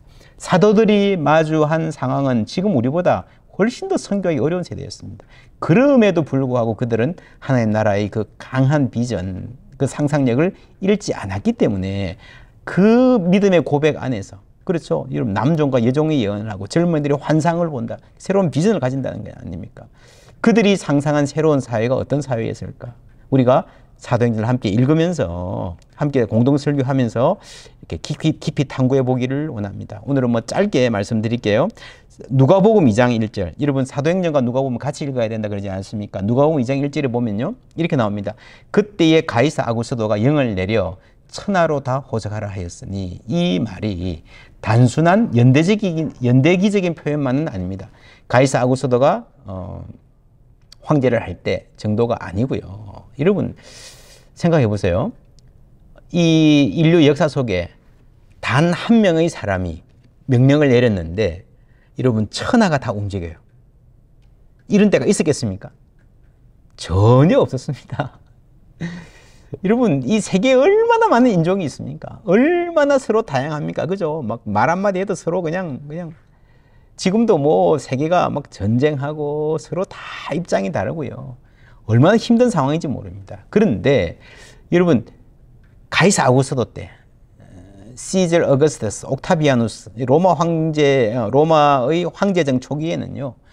당시 웬만한 땅들, 인간이 거주할 만한 웬만한 문명 세계는요, 전부 다 하나로 통일돼 가지고 한 명이 명령하면 모두가 다 말을 듣는, 그 사이에 전쟁도 없는 그런 시기였습니다. 놀라운 시기 아닙니까? 인간이 달성한 위협 중에서 가장 여러분 위대한 위협, 위대하다고 자랑할 만한 위협이 로마 제국인 거예요. 그렇죠? 그들이 자랑한 게 뭐였습니까? 소위 팍스 로마나, 로마가 이룩한 평화를 선전하는, 여러분 그 누구도 부인하기 힘든, 와우, 정말 온 세계를 한 사람의 명령 아래 통일했던 그 엄청난 위협 앞에서, 그때 당시에 로마의 굉장한 그런 문화적인 흡인력 그 앞에서요, 많은 사람들이 다 기가 죽어 있을 때에, 혹은 로마를 흠모하면서 빨려 들어갈 때에 예수님이 태어나셨습니다. 팍스 로마나 시대에. 누가복음 2장 14절에 보면요, 지극히 높은 곳에서는 하나님께 영광이요, 땅에서는 기뻐하심을 입은 사람들 중에 뭐예요? 평화로다. 평화라는 말을 했잖아요. 그죠? 여러분 로마 사람들은요, 가이사 아구스토가 이 땅에 태어난 그 날이 복음이라 그랬어요. 그래서 세상에 이 가이사들 때문에, 시저 때문에 평화가 왔다 그랬어요. 그런데 바로 그 시대에 예수님이 태어났고, 이 태어난 아기가 세상에 평화를 가져올 것이다 라는 말이 무슨 말이겠습니까? 그 로마 제국이 말하는 이 평화는 진짜 평화가 아니라는 거죠. 그러면서 이 어떻게 그리스도께서 정말 온전한 평화를 가져오실 것인가 하는 이야기를 성경이 쭉 하고 있는 거예요. 그리고 여러분 이러한 관점에서 우리가 사도행전에 나오는 성령, 사도행전 2장에 성령이 임하셔서 이제 교회가 시작되고 선교가 본격적으로 시작이 되는데, 교회 시대가 열리는데, 이 성령 강림도 사도행전에서 시작된 것이 아니라 누가복음으로부터 보아야 됩니다. 누가복음 4장에 보면은 예수님이 나사렛 회당에서 주의 성령이 내게 임하셨으니 이는 가난한 자에게 복음을 전하게 하시려고 내게 기름을 부으시고 나를 보내사, 선교적 고백이죠. 보냄받은 존재, 포로된 자에게 자유를, 눈먼 자에게 다시 보게 함을 전파하며 눌린 자를 자유롭게 하고, 그러면서 주의 은혜의 해를 전파하게 하려 한다. 이 희년을 말씀하시고 계십니다. 희년은 모든 것의 해방이잖아요. 그냥 교회만 다니고 내가 죽으면 천국 간다 그게 아니라 사회 경제적인 조건까지 다 해방되는 정말 포괄적인 해방입니다. 그래서 사도행전을 읽는 많은 분들 중에서 그렇게 질문하는 분들이 있습니다. 누가복음에 보면은 아주 희년도 나오고요, 가난한 자에 대한 복음도 나오고요, 막 이렇게 엄청 포괄적인 그런 해방이 나왔는데, 사도행전에 와가지고는 예수 믿으라, 교회 세우고 그거로 확 축소가 된 게 아닌가, 이 해방이 라고 하는 질문이 있습니다. 그 해방이 어떻게 되었는가 하는 질문을 우리가 해볼 수 있는데, 간단히 정리하면 이렇습니다. 아주 큰 문제고요. 이번에 사도행전 공동 설교하면서 이 문제를 차근차근히 함께 주의하고 우리가 해설해 나가도록 하겠습니다. 첫 번째로는요, 사도행전 2장 24절에 보면은 하나님께서 그를 사망의 고통에서 풀어 살리셔서, 이게 해방이죠. 그래서 우리가 많은 억압이 있습니다. 사회 경제적인 억압이 있고요, 문화적인 억압이 있고요, 남녀 차별이 있고요, 여러분 노예들이 받는 억압이 있고요, 굉장히 많은 억압이 있지만 그 모든 억압들 중에서 인간에게 가장 심각한 억압, 가장 시급한 해방은 뭔가 하면요, 성경에 의하면 죄와 사망의 권세로부터의 해방인 거죠. 그래서 성경은, 특별히 사도행전은 이런 죄와 사망의 권세로부터 우리의 존재가 노임을 받는 그 구원을 가장 중심에 놓고 있습니다. 그러나 그것이 전부 다는 아니죠. 사도행전 전체적으로 이 해방의 다차원적인 해방이 나옵니다. 사도행전 8장 46절에 보면요. 이디오피아 내시가 전도받는 장면이 나오는데 굉장히 재밌어요. 길 가다가 물 있는 곳에 이르러 그 내시가 말하되 보라 물이 있으니 내가 세례를 받으면 무슨 그리낌이 있느냐. 여러분 이 말이 굉장히 재밌는 말입니다. 물이 있으니 세례를 받으면 그리낌이 없다. 여러분 어떻게 생각하십니까? 물만 있으면 세례 받습니까? 여러분 다니는 교회에 가서 물 있으니까 세례 받읍시다. 안 되잖아요. 교회가 등록해야 되고 교육도 받아야 되고 세례 받기 위한 굉장히 많은 까다로운 조건들이 있어요. 그죠? 그래서 물이 있으니 세례 받는데 무슨 그리낌이 있나 이 말은요. 대학 강의실에서 지나가던 사람이 아무나 들어와서 여기 분필이 있으니 내가 강의하는데 무슨 그리낌이 있으리요 라고 하는 말과 똑같아요. 그렇지 않습니까? 물만 있으면 세례 받는 거 아니겠습니까? 이 말이 갖고 있는 아주 엄청난 해방적인 그죠? 그런 뉘앙스를 우리가 캐치할 수 있어야 됩니다. 여러분 이 사람이 이디오피아에서 예루살렘까지 갔잖아요. 그 먼 길을 가고도요. 이 사람은 여호와의 성전에 들어가지 못했습니다. 왜요? 이방인이니까 플러스 내시니까 성불구자니까 이중으로 하나님하고 관계없는 할례를 받을래야 받을 수 없는 사람이었습니다. 근데 이제 해방되잖아요. 그죠? 그리고 성전 안에서 앉아있던 여러분 구걸하던 앉아서 구걸하던 장애인 해방되잖아요. 그 예배하는 사람이 되잖아요. 그리고 사도행전 16장 19절에 보면요. 어떤 여종이 예언하는데 귀신 들렸는데 귀신이 나가고 귀신에서 해방되는 장면이 나옵니다. 그런데 거기서 여종의 주인들은 자기 수익의 소망이 끊어진 것을 보고 바울과 실라를 박해하는 장면이 나와요. 여러분 그런 것을 보면요. 어떤 생각이 드십니까? 하나님은 끊임없이 해방을 향해서 움직이시는 겁니다. 그런데 이 세상 전체가 그 해방을 담기에는 너무도 많은 억압들이 존재하는. 그래서 복음은 처음부터 전체적인 해방을 전면적인 다차원적인 해방을 향해서 나가는데 그 안에 노예 해방과 남녀 차별의 철폐와 경제적인 자유와 모든 것들 희년의 모든 정신이 다 담겨 있지만 성경은 출발은 회심입니다. 출발은 죄와 사망의 권세에서 우리 한 사람 한 사람이 놓여 있는 것들이 가장 중요하고 시급한 해방이다 라고 말하고 있습니다. 사도행전은 그 초점을 분명히 하고 있습니다. 그리고 그렇게 구원받은 사람들이 해방된 사람들이 희년 공동체를 이루죠. 사도행전 2장에 보면요. 믿는 사람들이 다 함께 있어 모든 물건을 서로 통용하고 재산과 소유를 팔아 각 사람의 필요를 따라 나눠주며 날마다 마음을 같이하여 성전에 모이기를 힘쓰는 이 공동체. 그죠? 소유를 팔아서 함께 나누는 이 안에 희년이 실현되는 거예요. 그래서 여러분 그리스도인의 삶은요. 어떤 정치적인 목표를 가지고 우리 사회가 이렇게 바뀌어야 됩니다. 어젠다를 사회에 대해서 말로 제시하는 것이 아니라 정책으로 제시하는 것이 아니라 물론 그것도 필요하면 해야 되겠지만 하나님 나라의 삶을 교회가 먼저 살아내는 거예요. 희년을 말로 선포하는 것이 아니라 삶으로 살아내는 것입니다. 그 공동체가 세상에 빛이 되고 소금이 됨으로써 세상에 도전을 주고 이 길이구나 라고 세상을 바꾸는 것이 하나님의 뜻이다 라고 하는 것을 우리가 성경 전체를 통해서 알 수 있습니다. 사도행전 2장에서 3장, 4장에 나오는 이 소유를 나누는 유무상통의 공동체가 사실은 많은 문제 제기들이 있었습니다. 그거는 그냥 초대교회에 참 잘 될 때 반짝하다가 없어진 거 아니냐? 혹은 심지어는 초대교회에 예수님이 금방 올 줄 알았으니까 니꺼 내꺼 다 팔아서 나누었는데 예수님 안 오시니까 급속하게 다 본래 사유재산으로 돌아갔다는데 여러분 그렇지 않습니다. 여러분 소유를 나누고요. 가난한 자들과 함께 여러분 삶을 나누는 것은요. 성경 전체에 아주 일관된 명령입니다. 구약의 율법이 그것을 말하고 있고요. 그렇게 못 지킬 때에 선지서가 아주 강하게 여러분 가난한 자들과 함께 나누지 않는 삶을 질타하고 있는 거 아실 겁니다. 성문서들에도요. 구약 전체에서 성문서들에도 재물에 대해 사용에 대해서 하나님을 섬기고 재물을 섬기지 않는 그죠? 삶을 계속해서 말하고 있습니다. 초대교회의 반짝이 아니라 여러분 데살로니가 전후서나 디다케 같은 문서나 보면요. 초대교회 1, 2세기에 소유를 나누는 공동체들은 끊임없이 있어 왔습니다. 물론 상황에 따라서 많이 형식들 그 순종의 정도는 나눈 정도는 많이들 달랐습니다. 초대교회 2장에서 4장까지의 공동체도요. 모든 소유를 의무적으로 다 내야 되는 공동체는 아니었습니다. 그렇죠? 아나니아 삽비라 이야기 보면요. 그거 다 너 자유다. 너 안 내도 되고 일부만 내도 된다라고 이야기했거든요. 자발적으로 나누는 것이었어요. 아주 중요한 것은요. 우리가 사도행전 20장 35절에 보면 이런 말이 나옵니다. 20장에 바울이 에베소 교회의 장로들에게 고비를 설교하는 말이 나오죠. 범사에 여러분에게 모본을 준 바와 같이 수고하여 약한 사람들을 돕고 또 주 예수께서 친히 말씀하신 바 주는 것이 받는 것보다 복이 있다 하심을 기억하여야 할지니라 했는데, 여러분 이게 예수님의 말씀을 인용한 거라 그러잖아요.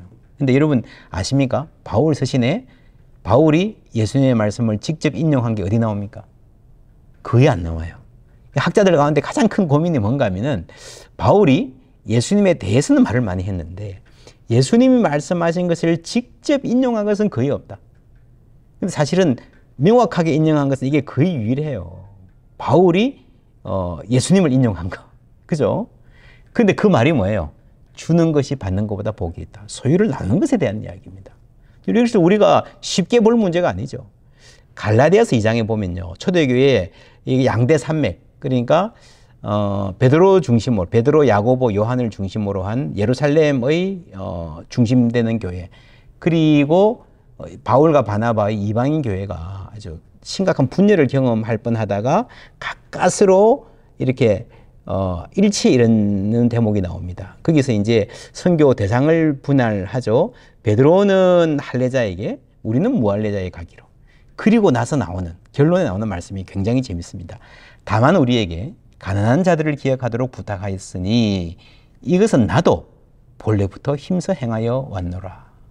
여러분, 초대교회 양대 산맥이 신학적으로 심각하게 문화적으로 갈라져서 교회가 깨질 뻔한 이 엄청난 사건이 이렇게 무마되고 화해하고 의리된 지점이 두 개예요. 선교 대상을 분할하자. 또 하나는 뭡니까?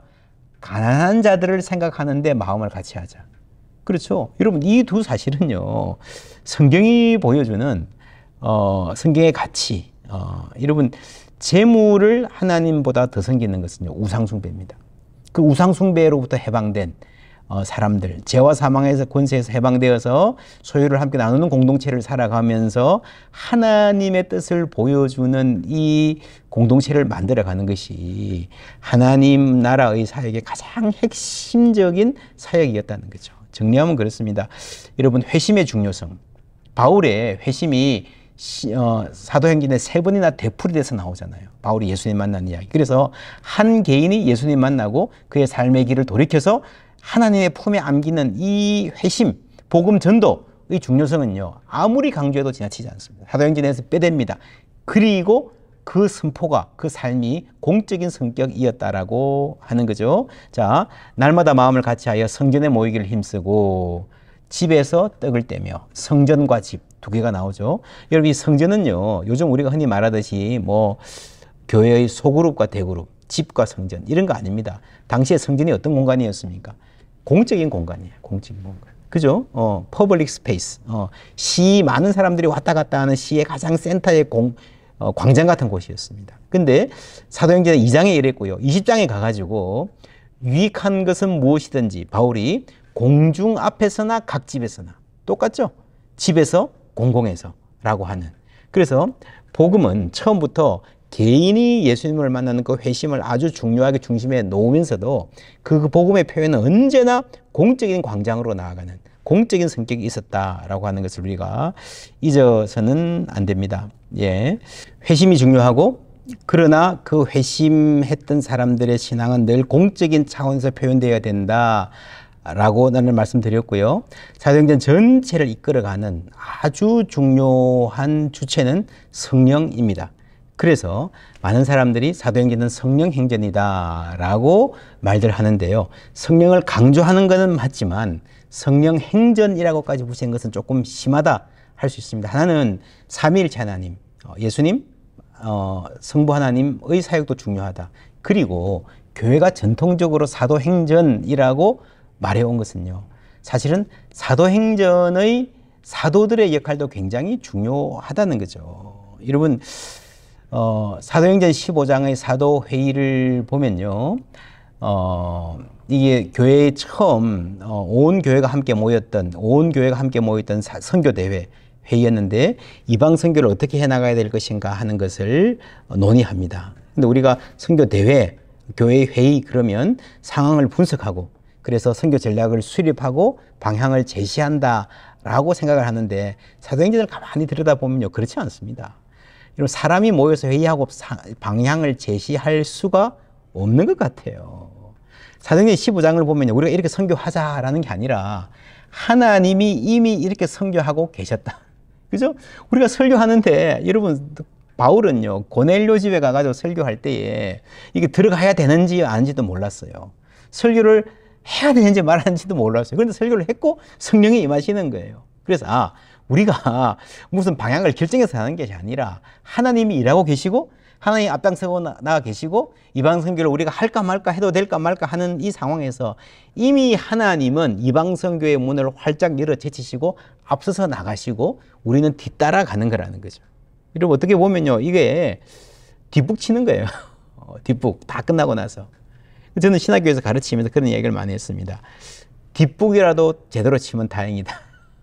그러니까 세상에서 가장 훌륭했던 시대의 교회가요 뒷북 치는 교회였습니다. 그래서 성령행전, 사도행전, 저는 뒷북행전이라 말할 수 있다라고 규정을 합니다. 이런 사도행전의 특징, 성령이 앞서 나가시고 교회는 참 허겁지겁 따라 나가는 모습 여러분 잘 사도행전 통해서 보실 수 있을 것입니다.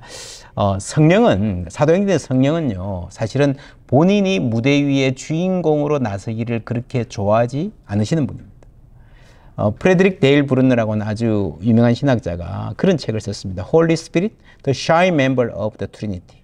여러분, 성령의 특징은요, 이렇게 수줍은 겁니다. 겸손하신 겁니다. 좀처럼 내가 주인공이야 그러지 않습니다. 요한복음 16장에 보면요, 그러나 진리의 성령이 오시면 그가 너희를 모든 진리 가운데로 인도하시리니 그가 스스로 말하지 않고 오직 들은 것을 말하며 장래 일을 너희에게 알리시리라. 그가 내 영광을 나타내리니 내 것을 가지고 너희에게 알리시겠음이라. 요한복음에서 그렇게 말합니다. 성령 자신을 드러내는 게 아니고요. 그리스도를 드러내는 거예요. 사도행전도 마찬가지입니다. 성령이 주인공이 되셔서 내가 주인공이야 그렇게 잘난 체 하지 않으시고요. 늘 그리스도를 드러내시고 가급적이면 뒤로 숨으십니다. 그래서 사도행전에서 승리를 말할 때도 성령의 승리, 물론 사도들의 승리 아닙니다. 말씀의 승리죠. 성령의 승리라는 표현도 잘 나오지 않습니다. 말씀이 흥왕하는 거죠. 말씀이 이기는 거죠. 왜 성령이 샤이 멤버로 머무르셔야 되는가 하면요. 사도행전 보시면은 사도행전 3장에 보면요. 베드로가 앉아서 일어날 수 없는 장애인을 고치죠. 근데 백성들이 다 쳐다봅니다. 왜 이 일을 놀랍게 여기느냐? 우리 개인의 권능과 경건으로 이 사람을 걷게 한 것처럼 왜 우리를 주목하느냐라고 이야기하죠. 그러니까 여러분 조금이라도 성령의 권능이 드러나가지고 여러분 병을 고치거나 그러면요. 여러분 사람들이 막 그냥 영시하는 거예요. 그렇죠? 고넬료 집에 갔을 때에 엎드려 절하니 이거는 여러분 하나님으로 경배하는 거예요. 신으로 숭배하는 거예요. 여러분 베드로가 어떤 사람입니까? 얼마나 복음서의 베드로는 잘난 척하기 좋아하는 우쭐한 사람이었는데요. 베드로가 이렇게 바뀌었습니다. 이게 성령의 역사예요. 그렇죠? 그 다음에 보시면 자 바울과 바나바도 마찬가지입니다. 그죠? 바울과 바나바가 병을 고치니까요. 당장의 사람들이 소와 화환을 들고 와가지고 바울과 바나바에게 신으로 모시고 숭배하려고 합니다. 여러분 놀랍지 않습니까? 이게 당시의 사회였어요. 그러니까 너무너무 인간이 해결할 수 없는 이 문제에 대해서 아주 갈급함을 가졌고요. 조금이라도 성령의 능력이 나타나면은 그대로 영웅이 되고 그대로 신으로 섬길 준비. 그죠? 그래서 성령의 능력을 돈으로 사고 싶어 하는 사람도 많았을 정도로. 그렇게 여러분 인간이 주인공이 되고 인간이 높임을 받고 그럴 수 있는 여지가 끊임없이 있는 사회였습니다. 그래서 사도행전에서 핍박이 굉장히 중요한 주제가 되는 겁니다. 사도행전의 저자들은요, 핍박을 견디어냈다, 참아냈다 하는 정도가 아니라 예수 그리스도의 이름으로 핍박받는 것을 기뻐했다 그랬어요. 무슨 말입니까? 핍박을 그들의 정체성으로 삼았다는 거죠. 이것은 우리가 주인공이 아니다. 그렇죠? 우리가 승리하는 것이 아니라 하나님의 말씀이 승리하는 것이다 라고 하는 철저하게 하나님의 영광을 위한 사역을 하기 위한 자세가 되어 있었던 것입니다. 그래서 여러분 정말 사도행전을 우리가 함께 말씀 들으면 성령이라는 주제가 강하게 부각될 텐데 성령을 받았다 그러고 교만해지는 것. 그렇죠? 성령을 받아서 은사를 행하면서 내가 주인공이 되는 것이야말로 정말 성령이 어떤 분인지를 전혀 모르는 상황이다라고 우리가 볼 수 있습니다. 우리 케이프타운에서 모였던 제3차 로잔 대회에서 크리스토퍼 라이트 박사가 이런 말을 했습니다. Humility, Integrity and Simplicity. 마지막 저녁에 간절히 호소했습니다.